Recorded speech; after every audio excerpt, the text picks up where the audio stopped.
జీవిత పాఠాలు నేర్పే గురువులు ఎట్లుంటారయ్యా అంటే పాఠ్య పుస్తకం ఒక భాగం మాత్రమే వాళ్ళ దాంట్లో. వాళ్ళు ఆ పిల్లల్ని కూడా తమ పిల్లలుగా భావిస్తారు. దాంట్లో భాగంగా తిడతారు, కొడతారు, దండిస్తారు, అన్నీ చేస్తారు. అలాంటి ఉపాధ్యాయులను ఎంతమంది ఇష్టపడతారు? మన వ్యక్తిగత జీవితాల్లో ఇన్వాల్వ్ అయి శ్రద్ధ వహించే ఉపాధ్యాయులను ఎంతమంది ఇష్టపడతారు? ఒక ఇంటర్వ్యూ బోర్డులో డాక్టర్, లాయర్, పోలీస్ అందరూ రకరకాలుగా కూర్చున్నారు. ఇంటర్వ్యూ నడుస్తుంది. ఇంటర్వ్యూలో కూర్చున్న ఒక అమ్మాయి అడిగిందంట, మేడం వీళ్ళందరూ యూనిఫామ్లో ఉన్నారు కదా, మరి మీకు యూనిఫామ్ లేదెందుకు అన్నదంట. అప్పుడు తను చెప్పిన ఆన్సర్ ఏందో గుర్తా, ఈ డాక్టర్ని నేనే తయారు చేశాను, ఈ లాయర్ని నేనే తయారు చేశాను, ఈ సబ్ ఇన్స్పెక్టర్ని నేనే తయారు చేశాను, అంటే ఒక శిలకి రూపాలు ఇచ్చిన శిల్పిని నేను అన్నదంట. అది గురుస్థానం అంటే, ఉపాధ్యాయుల స్థానం అంటే అది. మీరు ముఖ్యంగా మీ జీవితాల్లో 3 శీలను బాగా అనుభవిస్తారు మీరు. ఆ 3 శీలు ఏంటంటే, ఒకటి ఫస్ట్ది సినిమా. అరే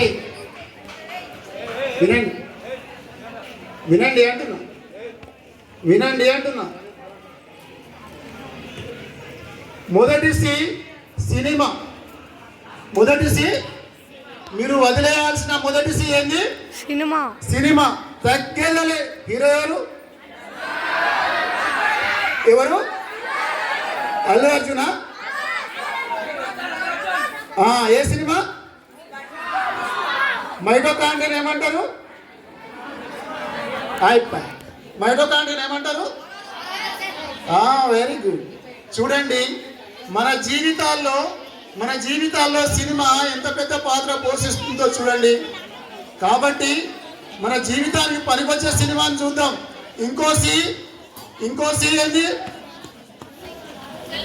వెరీ గుడ్, సెల్ ఫోన్. ఇంకో సి ఏంది?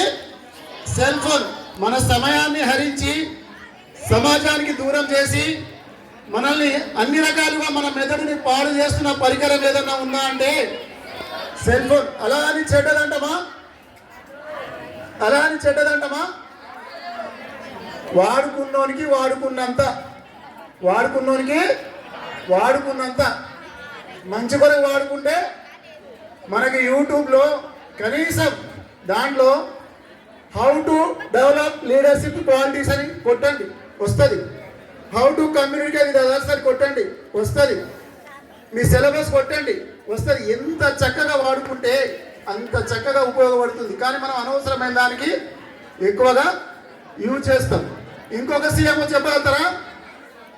ఇంకో సీఎంతో చెప్పగలుగుతారా? ఇంకో 3 సీలు అన్నా కదా, 2 సీలు వదిలేదు అయిపోయి. ఇంకో క్రికెట్. బాగా చూస్తాం కదా మనం, బాగా చూస్తాం క్రికెట్. మనం క్రికెటర్ కావాలంటే నువ్వు రోజు టీవీ పెట్టుకొని గంటల కొద్ది కూర్చుంటే అవుతావా, లేదా గ్రౌండ్లో పోయి ఆడితే అవుతావా? కదా, గ్రౌండ్లో పోయి ఆడితేనే కదా అయ్యేది. మీరు అప్పుడప్పుడు చూసి ఉంటారు. సచిన్ టెండూల్కర్ మేము చూస్తున్నప్పుడు మధ్యలో ఆట అయినప్పుడు బ్యాట్ ఇట్లా లేపుకుంటే పైకి ఇట్లా, ఎందుకో చెప్తారా ఎవరన్నా? మీకు తెలిసింది, అది వెరీ గుడ్. కానీ ఇంకొక ఉద్దేశం ఏం తెలుసా? ఆ బ్యాట్ పైన MRF అని ఉంటుంది. ఒక టైర్ బ్రాండ్ కంపెనీ పేరు. 3 సెకండ్లు ఆ బ్యాట్ ని ఇట్లా పైకి లేపితే సచిన్ కి వచ్చే పైసలు ఎన్నో తెలుసా? 3 సెకండ్లు లేపితే 3 లక్షల రూపాయలు ఆయనకి. నీకే తన తల్లి ఆమెను గురువుగా మారి విద్యాబుద్ధులు నేర్పి వ్యాయామం నేర్పితే ఆమె ఎవరెస్ట్ శిఖరాన్ని అధిరోహించింది తెలుసా? మైదానాల్లో పడిపోయి డ్రెస్ చినిగిపోయిందని, కింద కాలు దెబ్బ తగిలిందని చెప్పి మనం బాధపడుతూ నిరాశ చెందుతాం. కానీ అలాంటి అమ్మాయిలు మనకు ప్రేరణ కావాలి. ఎడ్మండ్ హిల్లరీ ఎవరో తెలిసి ఉంటుంది మీకు. ఇప్పుడు మీరు ఇక్కడ కొంతమంది ఉన్నారు కదా, ఇక్కడ ఒక్కసారి బేరీజ్ వేసుకోండి.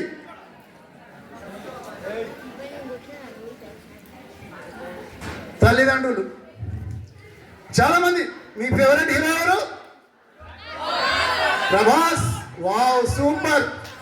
చూశారా, 3 కిలోల థర్మకోల్ని ఎత్తుకున్నోడు మీకు హీరో.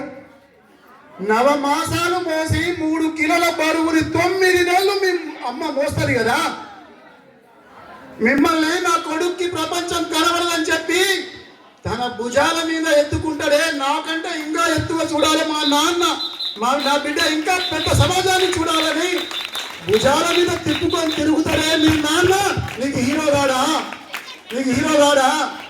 250 రూపాయలు జేబులో ఉంటే కడుపులో ఆకలి, దప్పిక, నోరు ఎండుకోబోతుంటది.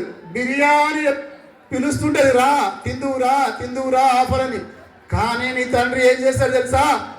ఆ 250 రూపాయలని ఇంటికి తీసుకెళ్తే నా బిడ్డకి షూ ఇప్పియొచ్చు, డ్రెస్ యూనిఫామ్ లేక తిట్లు తింటున్నాడు, తన్నులు తింటున్నాడు పాఠశాల గ్రౌండ్ లో, వాడికి టై బెల్ట్ ఇప్పియొచ్చు అని అర్ధ ఆకలితో అనుమతిస్తూ మీకు భవిష్యత్తు ఇస్తున్న మీ నాన్న మీకు హీరో కాడా?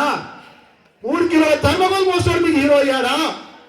నీలాంటి ఐరిష్ ఆధార్ కార్డులో చూస్తాం, ఎవరికైనా ఉంటుందా? ఉంటుందా? ఐరిష్ ఇన్స్ట్రుమెంట్ కానీ పెట్టిండు, అతని పేరే గోపిరాజు. అతని పేరే గోపిరాజు. అది నీ చదువుకి అర్థం, అది నువ్వు చదవాల్సిన చదువు, అది నువ్వు బతకాల్సిన బతుకు, అది నువ్వు మీ నాన్నకి ఇవ్వాల్సిన కానుక. ఇస్తారా? ఇస్తారా? ఇస్తారా ఇయ్యరా? ఇస్తారా ఇయ్యరా? గట్టిగా ఇస్తారా ఇయ్యరా? హీరో ఎవరు? హీరో ఎవరు? హీరో ఎవరు? అది మనకు కావాల్సింది. వాళ్ళు కదా నిజమైన వాళ్ళు.